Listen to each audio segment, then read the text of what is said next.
Alright everyone, I was bringing a little video to you, and I apologize about the quality. I'm shooting this on my webcam that is on my computer, and so it doesn't have quite as good quality as my camera here that Brittany got me a while back.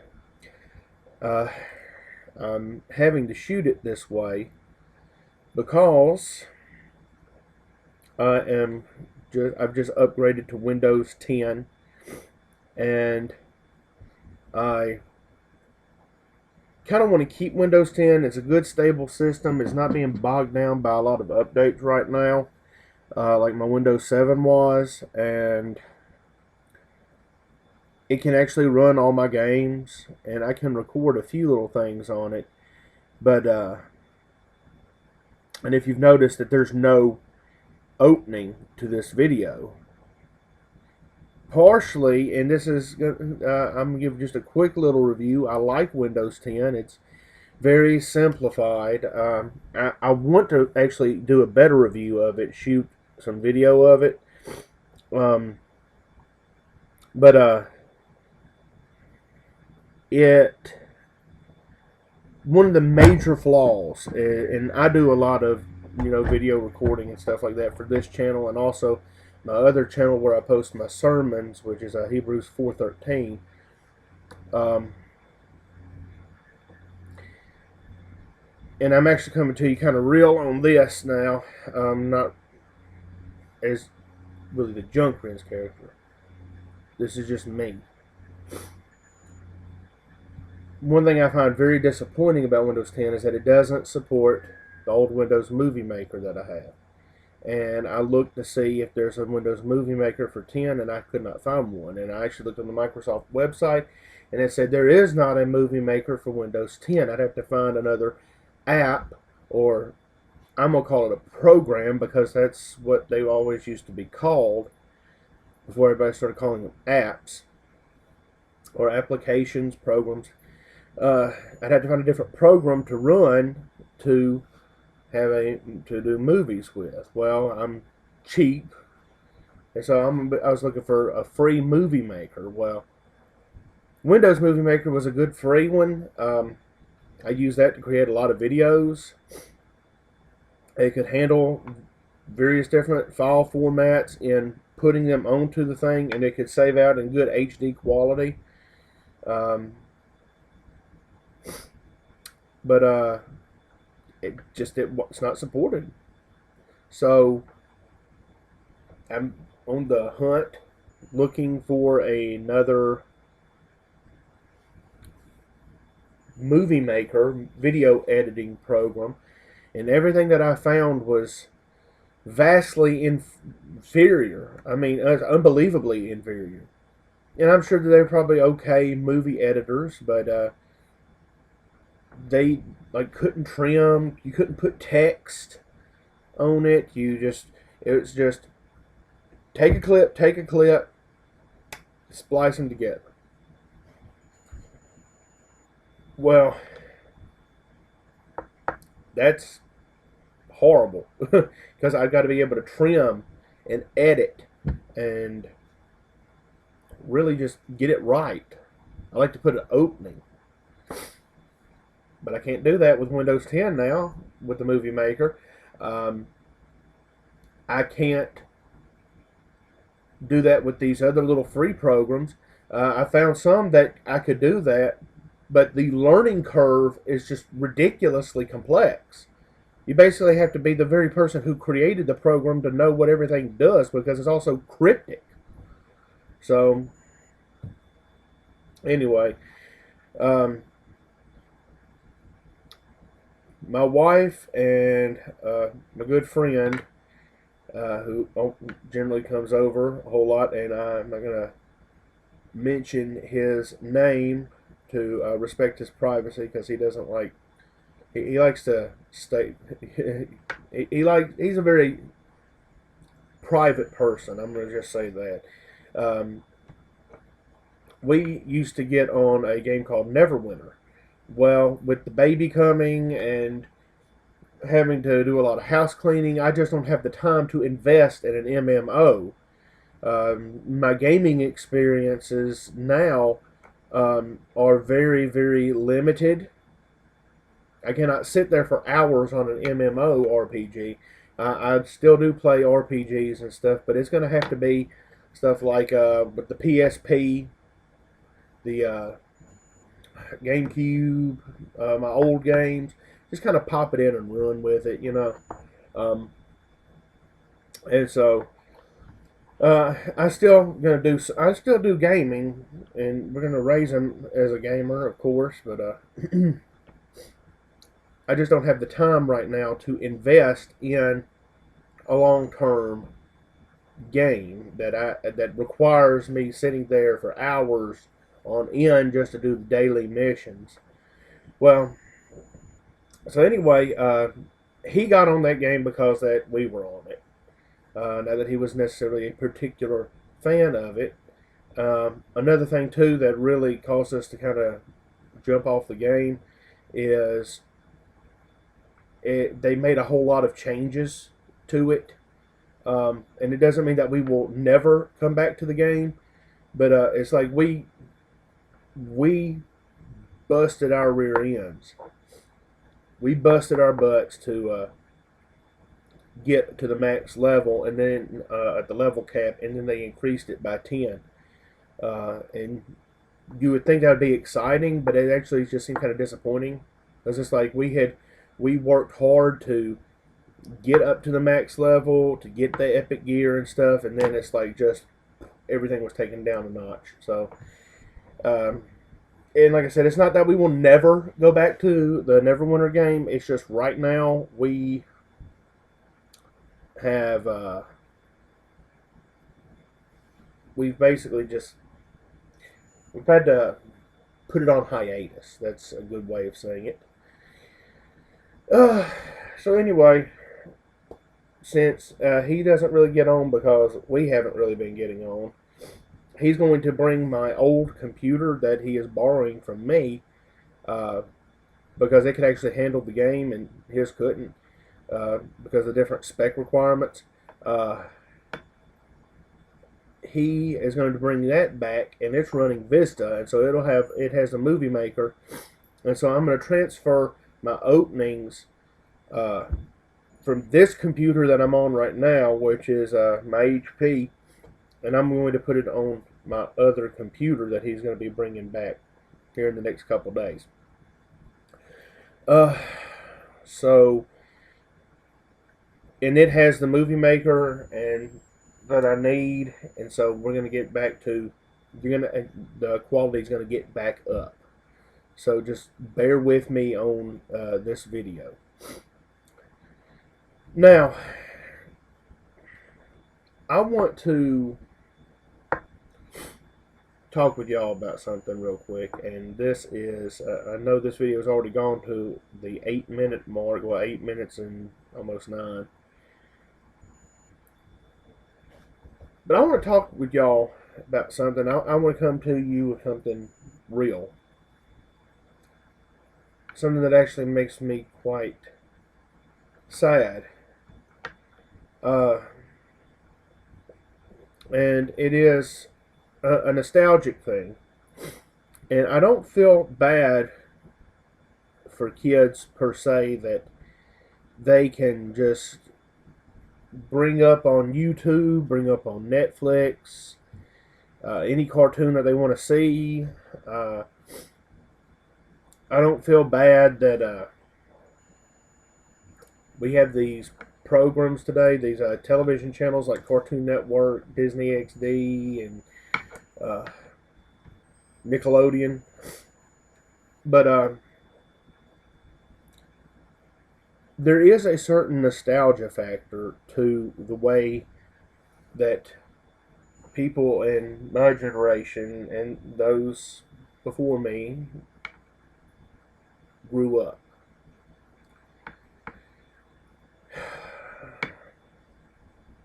And I'm trying to think about what I'm going to say on this. This video is really just off the cuff.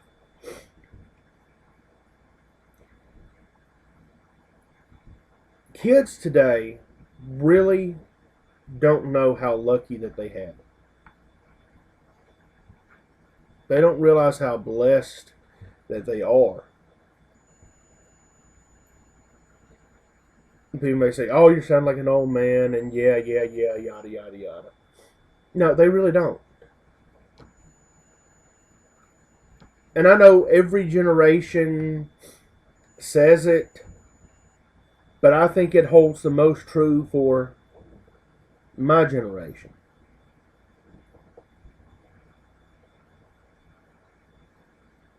I think it holds the most true for my generation.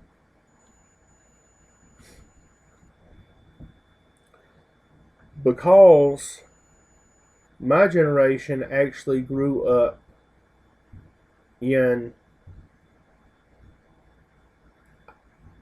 I want to say, the tail end of the glory days of America, the glory days of this country, the golden years. I know that you had the 50s where you had the dreams of the future. I mean, the economy was good. You had a lot of production going on. You had comic books and stuff like that. But they had the dreams of the future. Technology was very rudimentary at best. Not many people had it, if any at all. And kids went out and played and stuff like that, as kids will always do. But my generation, we had it best.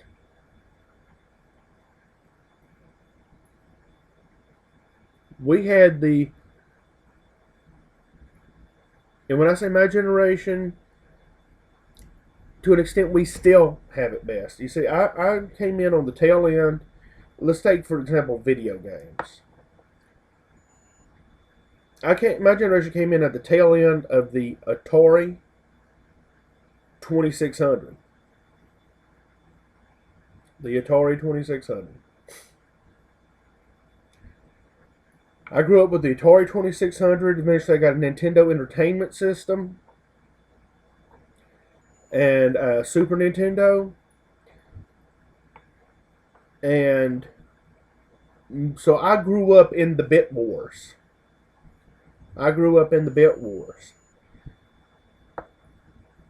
we got to see it go from the very basic 8-bit all the way up to the 16-bit on Super Nintendo. I was there for the days of Sega Genesis versus Nintendo. Nintendo versus Sega. And people would debate all the time about which was better.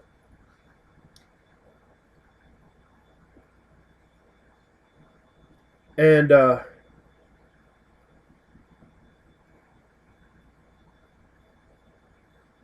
then you had the jump to CD-based games, DVD-based games with the PlayStation, GameCube, PlayStation 2, on up to PlayStation 3, and now, and it's like I got to see the progression of technology go from little 8-bit pixels to that are like blocks.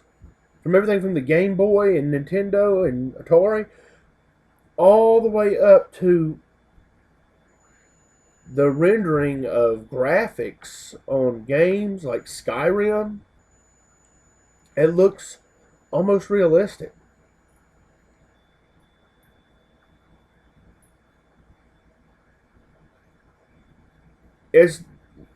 I know it's still dots and blocks, but they're so refined that they actually look round. But kids today, graphically, I don't know how that they can jump and improve from the PS3 to the PS4. besides just having more processing power to make the games faster, uh, make it so that there's more that the system can do, or what? I mean, Brittany's still wanting us to get a PlayStation 4. But as graphics wise, I don't know how that they can improve. And speaking of games, one thing that is going the way of the dodo that really, really makes me sad, considering that I have a wife who plays games and that I have a friend who comes over, he plays games with us, that everything is multiplayer is going online. I miss the days of the couch co-op. Your buddy comes over, you sit down, you pop in the cartridge, you blow into the cartridge, pop it in. I know they say not to blow into the cartridge now, but I mean, we didn't know that when we were little. But it's, you pop the cartridge in, and you have two controllers plugged into the system, and you play with your friend.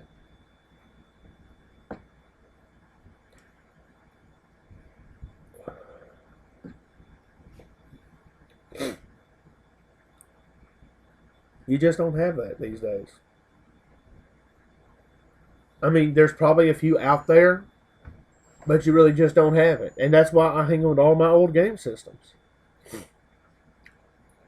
Not to mention that there are games on the old systems that we can play on the old systems that have never gotten remakes. They're never going to get remakes. And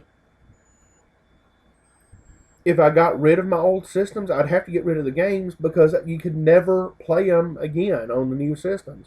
PlayStation 2 is compatible with PlayStation 1 games and memory cards, so I could still get a PlayStation 1 memory card. I could still get the PlayStation 1 games and play that on the PS2, on PlayStation 2. But PlayStation 3 is not. Excuse me. A few of them were backwards compatible at the beginning with PlayStation 2 games. But now they're not backward compatible. There are some games for the computer. We had an old desktop, and one of my favorite games is, was Star Wars Rogue Squadron 3D. Love that game. And I don't know if I'll ever be able to play again. I'm going to try and put it on Brittany's old laptop that's still running XP. But it's not going to work with Windows 10.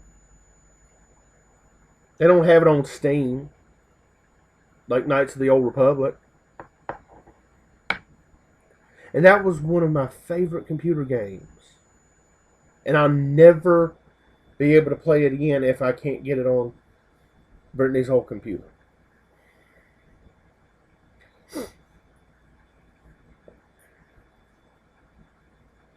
And while I'm talking of the nostalgia, and part of this is like I was watching some Angry Video Game Nerd and eating a bowl of SpaghettiOs for lunch yesterday, and it just brought back so many memories of being a kid. And so I'm going to talk a little bit more on the nostalgia thing right now of the old Saturday mornings.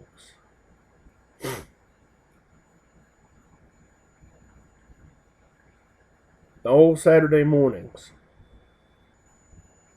I remember when I was growing up on Saturday mornings, after going to school for a week and having to sit for 6 hours a day in a classroom, having my brain filled to capacity with education, I enjoyed the weekend. I wanted to sit down and enjoy the weekend. And so I would get up, I'd go into the living room, sit down with a bowl of cereal, cut on the TV, and watch Saturday morning cartoons. And it's no doubt that times change, and if it was the natural passing of people just watching different channels, watching cartoons like on a Cartoon Network, that would be one thing. I'd be really more okay with it. But the FCC played their part. They played their part in the death of the Saturday morning cartoons because they started telling the channels that you have to have educational programming. Well, I'm sorry, FCC, you're stupid. That's just stupid. Kids go to school for 5 days a week. They have 2 days off. And one day they're getting education in a type of education in the form of going to worship service if they go to church, and Bible study and stuff like that. Of course, you probably wouldn't consider that education these days. But but kids would have to go and have a spot in the community, and when they go to church. But now it's like, well, excuse me, like I said, this video is off the cuff. But you would have Saturday mornings was your play day. Your play day. That's the day that you got to play. And so the kids would go into the living room, like me, kids everywhere. Go to the living room, sit down with a bowl of cereal or a Pop-Tart, watch some cartoons. Teenage Mutant Ninja Turtles, Ghostbusters, Transformers, Voltron. The list just goes on and on.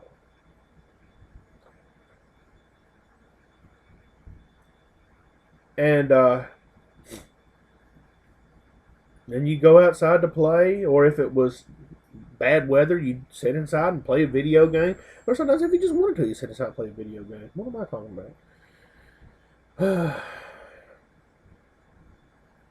It's like you'd sit there and you would watch Teenage Mutant Ninja Turtles and along with the other Saturday morning cartoons, and then afterwards you could pop in your Teenage Mutant Ninja Turtles NES game and play it. Now you don't have the Saturday morning cartoons. There's been arguments made about the instant gratification aspect of it, that kids can just watch it whatever they want, whenever they want, and there is something to be said about that. We are a very instant gratification society. It's really helped to kill a lot of the patience that people used to have to learn.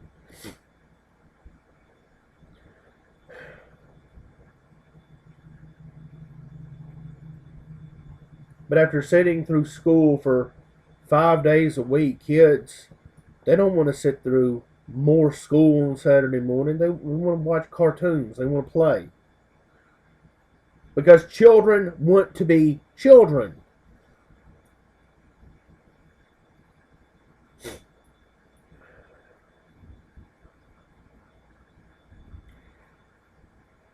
And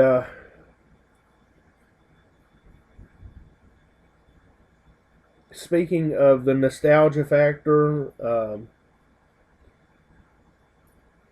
one thing that I remember from my childhood is, and you would do this on a Friday after school. It would be Friday, weekends coming up, after school, when your parents get home from work, you go to the video store.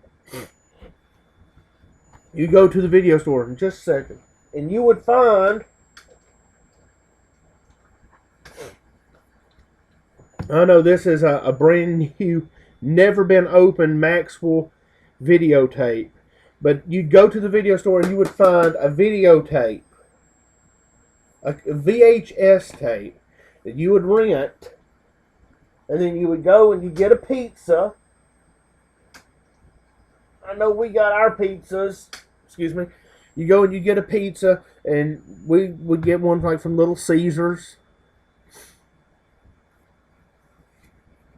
You get a couple pizzas, you'd rent a couple of movies, and you'd watch them while you ate the supper or the pizza, and then you get up Saturday morning and do your Saturday morning routine. But now it's gone. It's, the video store is gone. Gone is the pimple-faced teenager working a part-time job at the video store to make a little bit of money to carry out his girlfriend or her boyfriend or something like that. It's gone now. The sense of community is gone.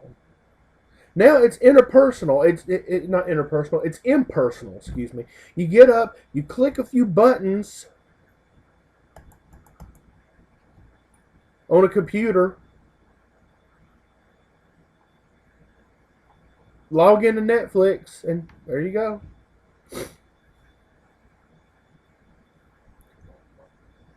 And here's the beautiful thing about the internet, and I was telling my mom this the other day when I was talking with her. The beautiful thing about the internet is that you can communicate with people that live all over the world. You can communicate with, my mom can talk with her sister, and they live a state apart.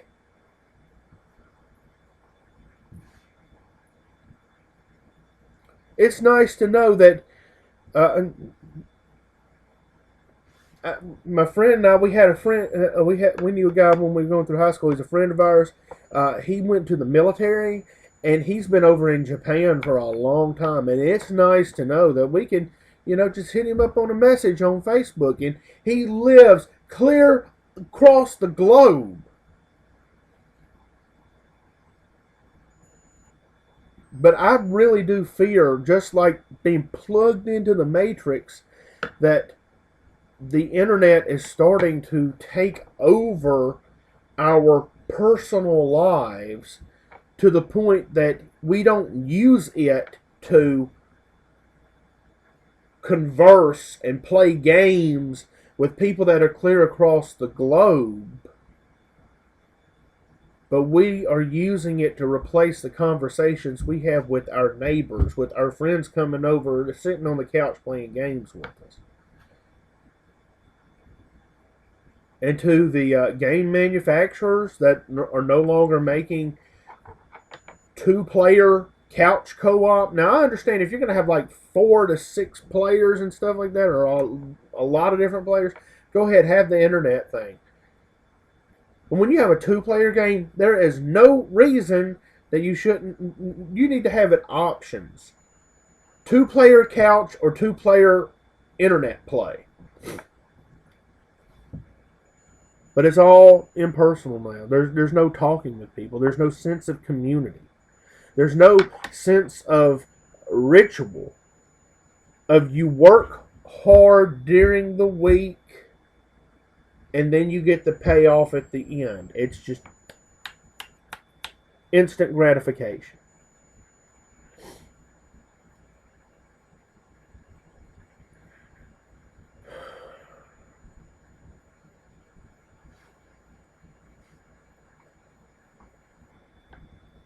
And speaking of the Saturday morning things too, another thing that I remember growing up with was the Saturday morning wrestling.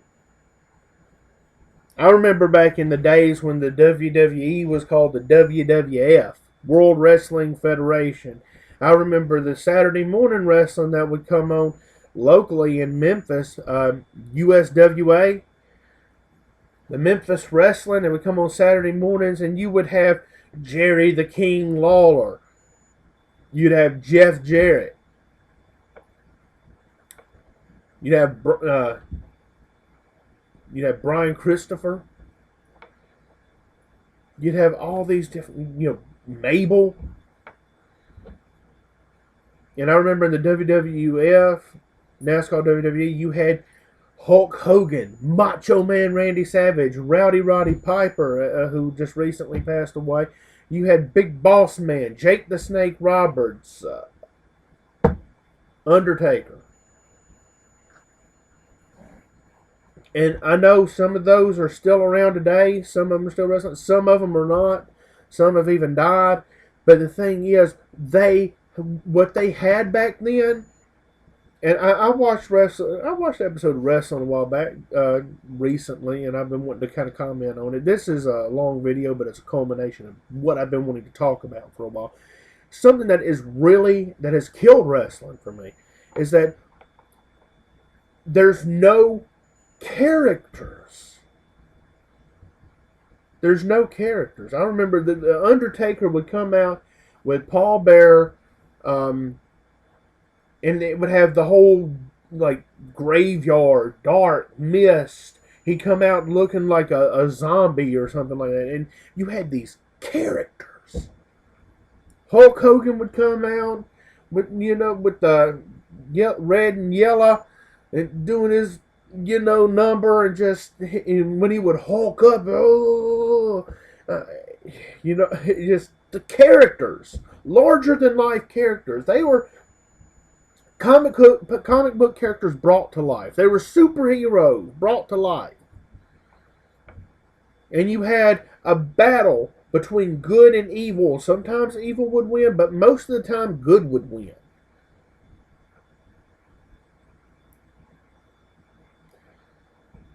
But you had stables, you had cliques. WCW got it right a whole lot, but then when WWE bought out WCW, a while back they just started getting filthy. They started getting trashy. They wanted to get nasty. And when some of the women started posing for Playboy, and they never showed anything on it, but when they started doing that, I knew it was about time to cut that mess off. But then, and because they got away from the characters, they started getting into filth. And now I watched the episode, like I said, recently to see what was going on. And number one, the Memphis wrestling is gone. Memphis City Council just destroyed everything good about Memphis. But I'll talk about that in just a minute. But now they've gone this PG route on wrestling, and they no longer have the characters. They no longer have any grit to it at all, and it's bland. Not to mention that they're constantly having the people that the audience hate, the villain is supposed to be, I guess, to win.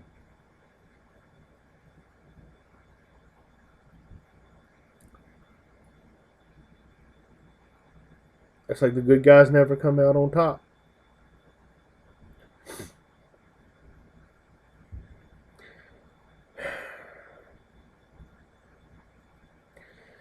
But anyway,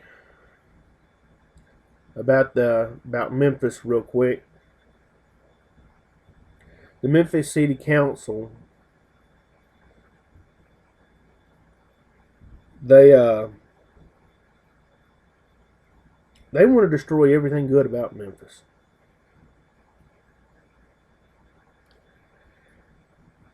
Honestly, I think that they have mental problems. I think they're just completely insane. This whole thing about the Confederate flag controversy. Now, I'm not going to talk about what I feel on it.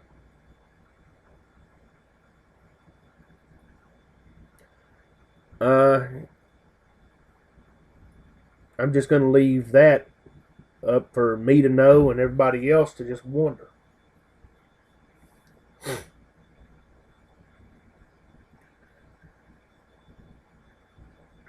Because how I feel about it is irrelevant. You have these people today. You have some people today that are parading around the Confederate flag, not because they necessarily believe in a particular cause of liberty or freedom, but they're just wanting them They're just wanting to tick off a bunch of black folks.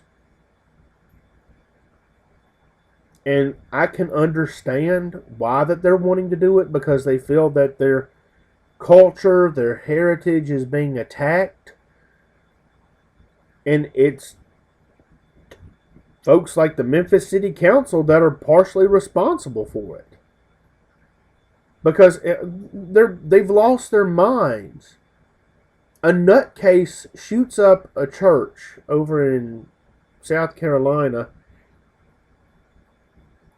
which you really didn't hear about a whole lot of this mess happening when I was growing up. I guess people were just less stressed. But a nutcase does that. And you have a concentrated effort by many black people to just totally uproot everything that has to do with the Confederacy.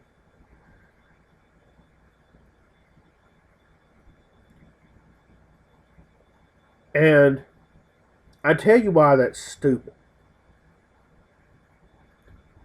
You want to uproot and destroy everything about the Confederacy, and I'm going to tell you why it's stupid. Not because that, and I'm not saying you're stupid in being upset about slavery or anything like that. I'm telling you why it's stupid. It's stupid because no matter what you do today, it cannot change the past. And destroying symbols of the past doesn't do anything to affect what's in people's hearts. There would be people today who hate black people, regardless of whether the Confederacy ever existed or not, and regardless of whatever flag that they used. Because there are people that are just filled with hate. Digging up someone's grave isn't going to change what happened over 100 years ago. And if anything, this big concentrated push, this agenda to remove and destroy everything, that's just helping to add fuel to the fire. That's just fanning the flames.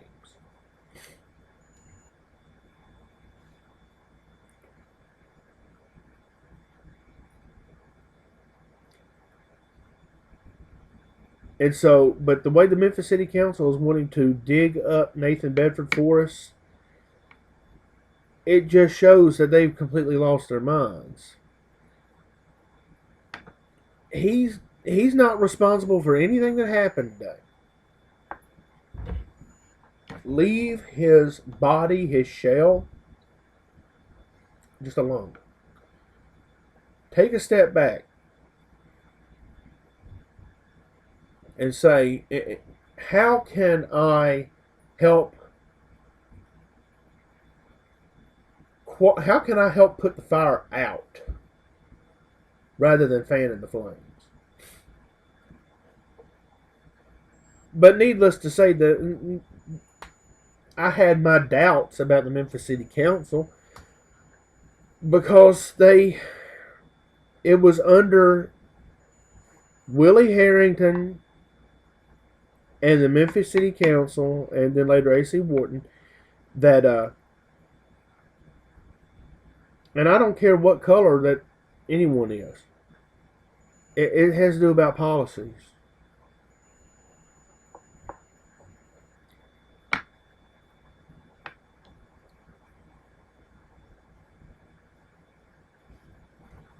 It was under their watch the Memphis River Kings left, went down to Mississippi.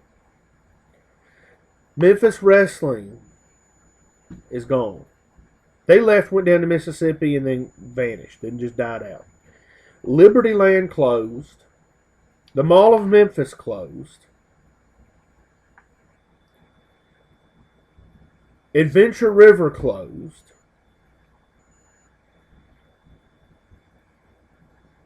Crime exploded.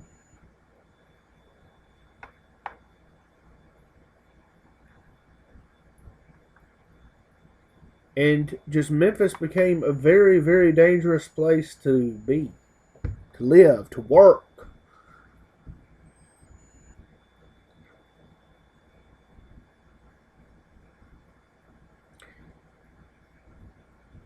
And I'm not so sentimental about the past, nostalgic about the past, that I refuse to accept the passage of time and that things do change. But I hate to see the personification. I wonder if this is the right word to use, but personification of the American culture, the real the rituals, the sense of community that my generation once had. You go to school 5 days a week, Monday through Friday. You get home every day. You get your homework done. After you've gotten your homework done, your parents have come in. On Friday, you go out to the video store. You rent a videotape. You rent a movie. And I'm not going to sit here and say that that all the change is bad. I mean, VHS it really suffered in quality a whole lot over the years. Didn't hold up very well, so we have DVDs now. So I mean, that's a natural passage, and so I can accept that. But it's like, gone are the days you go to the video store, you get a DVD, you rent it, you pick up a couple of pizzas, you go home, you watch them, and then you get up Saturday morning, watch your Saturday morning cartoons with a bowl of cereal, and then you play a video game or you go out and play. Sunday you get up, go to church, and then Monday you repeat the process. Wash, rinse, and repeat.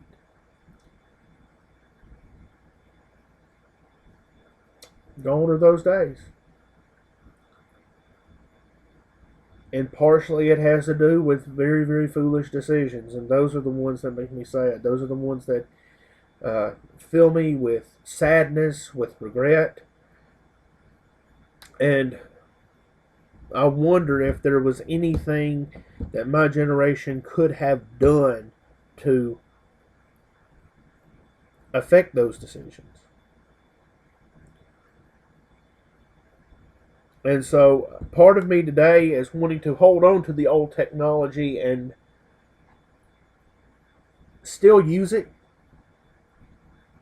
and integrate it with the new technology that we have.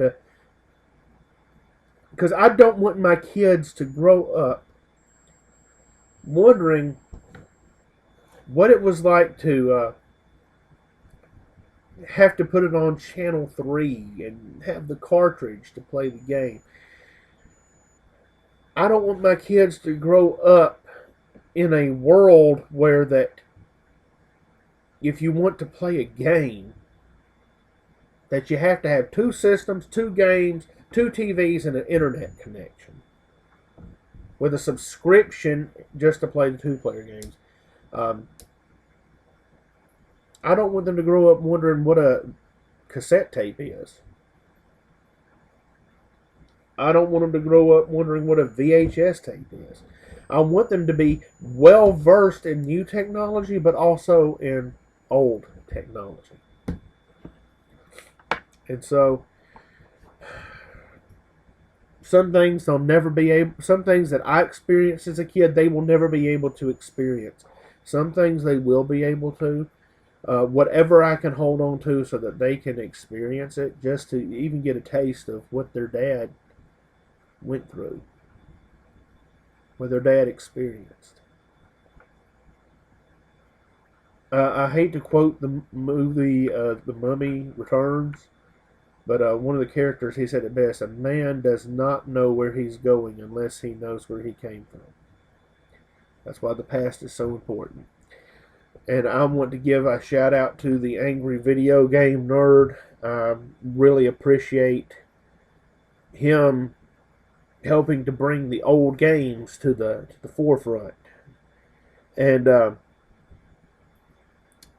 little bit of criticism that I have right now is that it seems like, I don't know if he's just running out of games. Kind of weird to say that, but it's like he's starting to get with more of the obscure games that were never released, that are just horrible games.